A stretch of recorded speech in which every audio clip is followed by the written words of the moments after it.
In the name of Allah, the most merciful and the most beneficent, announcement with our new lecture. The topic is The Good Timber. It is a poem, subject English, class HSSC 1, lecture number 1 and unit 3. We are going to read the theme of the poem, going to read the poem and explanation.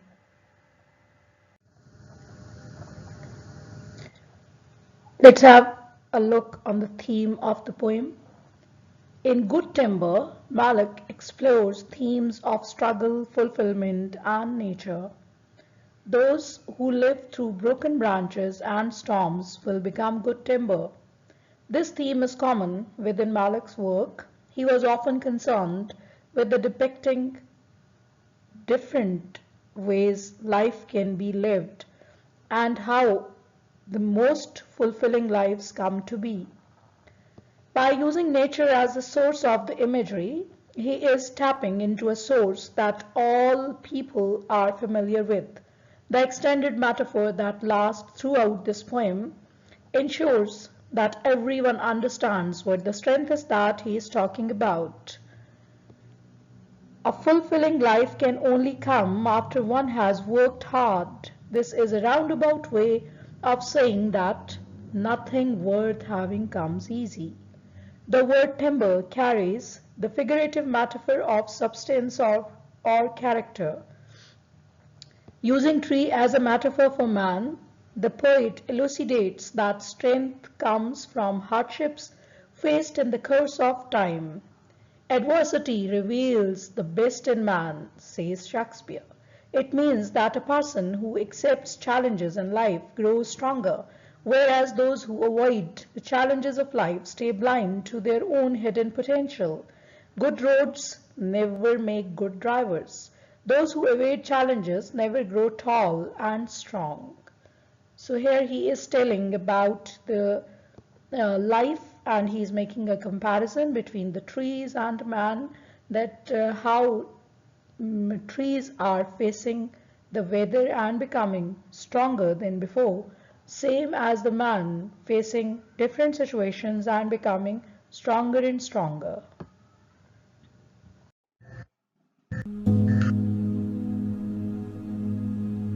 The tree that never had to fight for sun and sky and air and light, but stood out in the open plain and always got its share of rain, never became a forest king, but lived and died a scrubby thing. The man who never had to toil to gain and farm his patch of soil, who never had to win his share of sun and sky and light and air, never became a manly man, but lived and died as he began. Good timber does not grow with ease.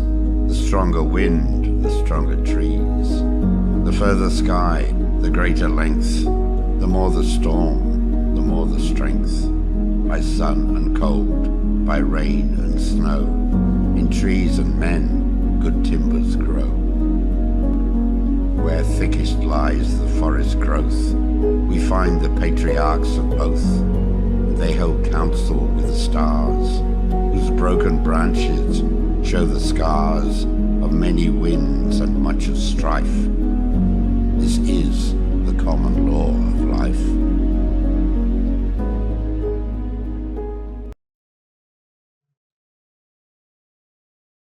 Reading stanza number 1.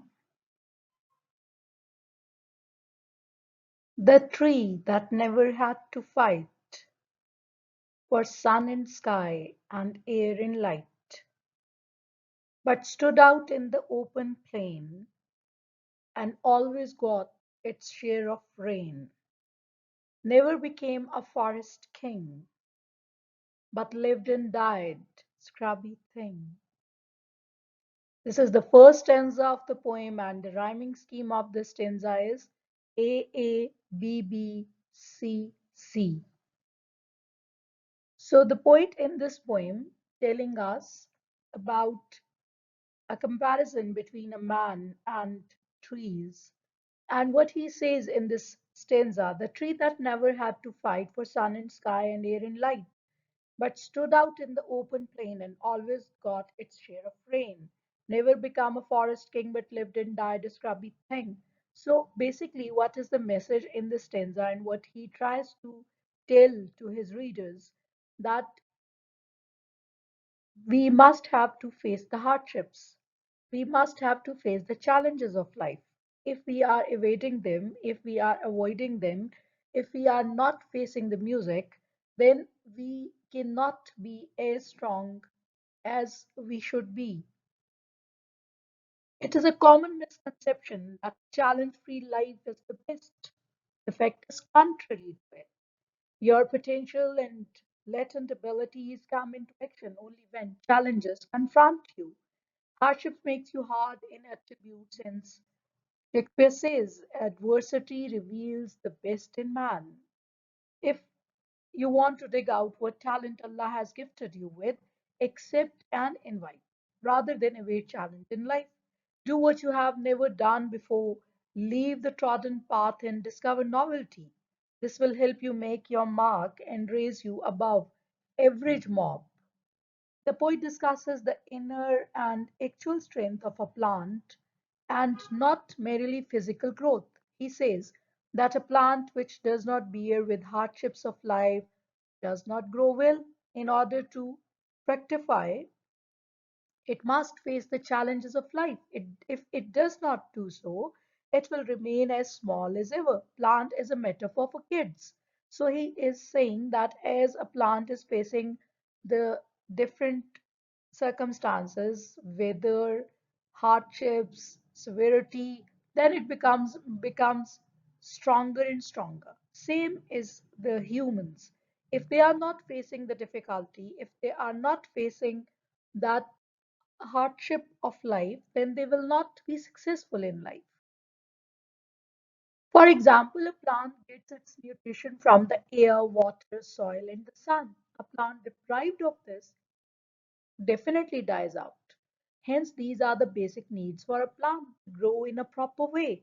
So, here he says that for sun and sky and air and light, the plant has to strive for them. The plant has to just take them for the nutrition, for the growth. So if a plant is not taking them or getting them, definitely it is going to die.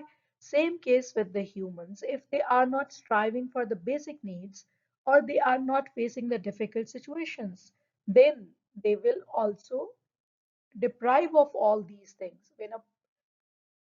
Basically, in this stanza or in this poem, the poet is using the metaphor. And what is a metaphor? When a poet says that something is something else and not what it apparently is, he uses a metaphor. In this stanza, the poet uses the metaphor of a plant for small kids whose physical as well intellectual growth depends upon their exposure to practical life. So, this is all about the first stanza. Let's move to the second stanza.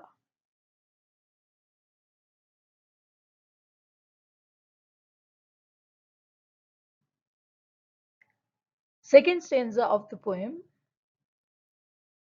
the man who never had to toil to gain and farm his patch of soil, who never had to win his share of sun and sky and light and air, never became a manly man, but lived and died as he began. Rhyming scheme of this stanza is again A A B B C C. What the poet is describing in this particular stanza: a person grows as much as he strives in his life. Few people are born with a silver spoon in their mouth. It is their strife which helps them make progress. The poet gives the example of a farmer who does not work hard in his field. The man who never had to toil means a farmer who is having a farm, who is having a land, and he is not striving, which helps him make progress. He does not struggle for the prerequisites of progress and produce And finally, he dies as weak as he was in the beginning. An infant grows into a strong man physically and mentally when he struggles for prerequisites. A sapling becomes a stalwart tree after growth. Similarly, man has to strive for the best. The best is yet to be is a motto that stirs man for more and more. When a person rests on his laurels, he stops utilizing his potential. The only key to rise is the spirit of tireless strife. The condition of man is the condition of war with everyone against everyone. Success calls for incessant strife. The poem terms success as victory because here he has to beat the opponent. As in sports, one team fights tooth and nail to beat the other. Man has to fight against obstacles and hurdles of life. Man is the center of the universe. This superiority is based on his qualities of head and heart. So here the poet is beautifully making a comparison between the trees and a man, that if the man is not giving his full potential and he is not trying to achieve by putting all his efforts, so he is not going to be as successful as he should be or as he must be. So he must have to face all the hardships of life. This is all about stanza number 2. Let's proceed.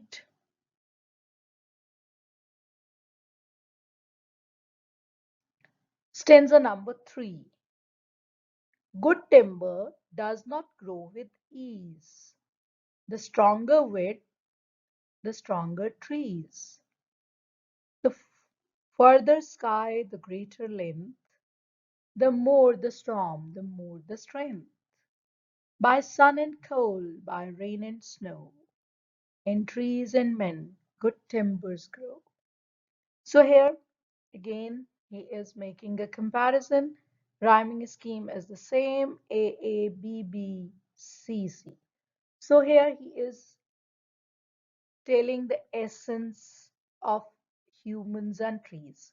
Good timber does not grow with ease. Means if you are not having the hardships in life, if you are not facing the challenges, then as a tree which is not facing the weather, the severity, the different changing conditions, it is not going to be the stronger one. The further sky, the greater length. So if the plant, the tree is not growing in length, in height, so definitely it is not going to the more stronger one, the more heighted one. The more the storm, the more the strength. When you are facing something, you are just creating strength in yourself, which gives you potential, which gives you passion to face other challenges. But sun and cold by rain and snow, in trees and men, good timbers grow. So the strength of a tree results from stormy weather. The strength of a stolid piece comes from the extremity of weather it has to face. Likewise, man is chiseled well by challenges and reshaped by hardships. He grows strong only when he faces adversity. In comfort zone, he rusts and rots. Obstacles, hardships, challenges have to be looked for and not looked down upon. The eagle of Allama Iqbal is so dignified because it flies high and contains the entire world under his wings. So ease makes things seize. When you are seeking for the ease, you are seizing the opportunities and the different chances to grow. On the other hand, hardships kindle the latent potential of a man. A tree to be strong must face strong winds and stormy rains. A tree that succumbs to such violent circumstances falls flat. Hence, good timber is not easy to grow. And when sky is the limit, anything great can be expected. As Robert Browning says, I set my goals beyond my reach. Such goals make one exert to the maximum. The line refers to Darwin's theory of evolution. According to him, animals evolved to the present size and shape by adapting to the changing circumstances. Giraffe has a long neck because it had to feed upon leaves growing at the top of trees. So a timber is good for certain qualities. When a tree faces climate challenges, it becomes strong. Similarly, challenges, obstacles, and difficulties are meant to make man strong. God throws us into deep waters, not to drown us, but to cleanse us. Timber is here a metaphor for these qualities. This is all about stanza number 3. Let's proceed towards stanza number 4.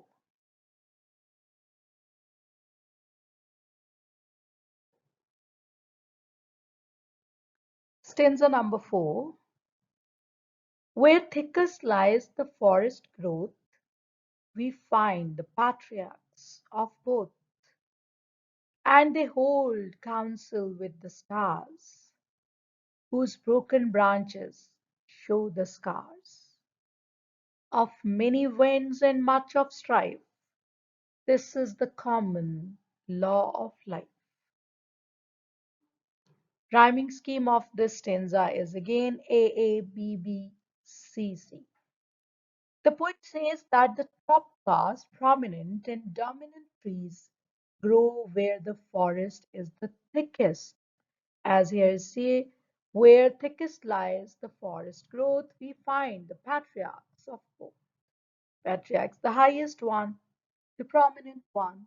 They grow so tall that they concert stars which shimmer at the highest point in the sky.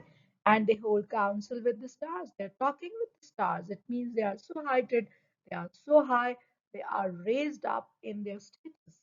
However, they face many hardships of harsh weather in attaining such a sublime height.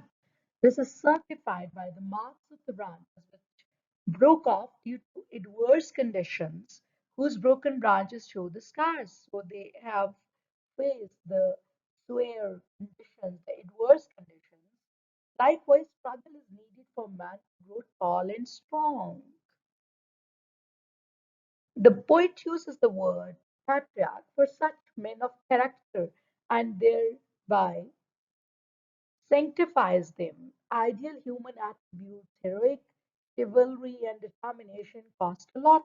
Those who are ready to go through wind and weather shake earth and heaven. Nothing stands in their way because their will to rise does not flag. The strong trees are those which grow in the open, where the onslaught, wind, and rain is the worst. The adverse circumstances make them and even claim their body parts, that is, branches. The marks of the branches broken off the trees bear out that they have to suffer in order to grow tall. The phrase counsel with stars shows the counsel he says that counsel with the stars shows that the trees grow as high as stars. They grow so close to them that they can even hold conference with them. They share secrets of the sublimity they have attained. Literally, patriarch is a title. Here we have read, we find the patriarchs of both.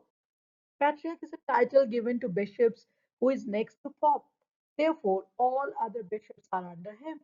The word is also used for the founder or leader of a house or organization. Roman Catholics use this title as an honor. The sons of the prophet Jacob were the patriarchs of the 12 tribes they initiated as. We love to live a life where we don't have to work hard. Hard work in turns is good for us. Challenges of life renders us more daring, skillful, confident, and courageous.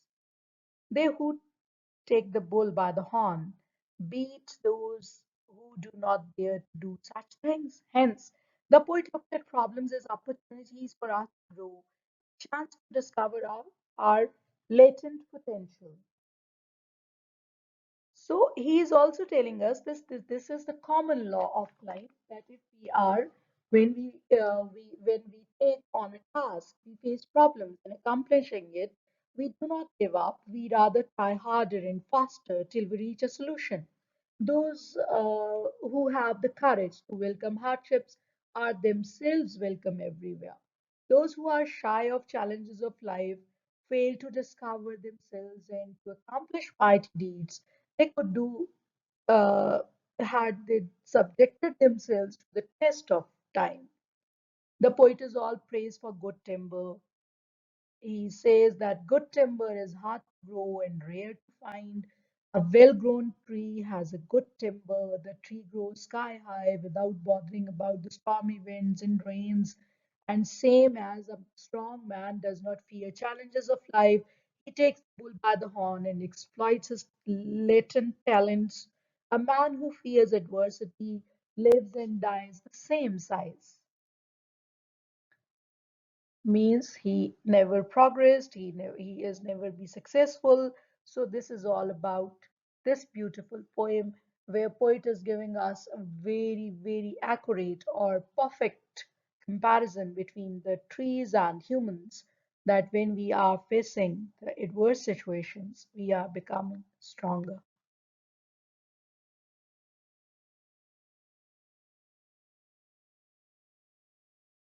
Thank you. Stay blessed.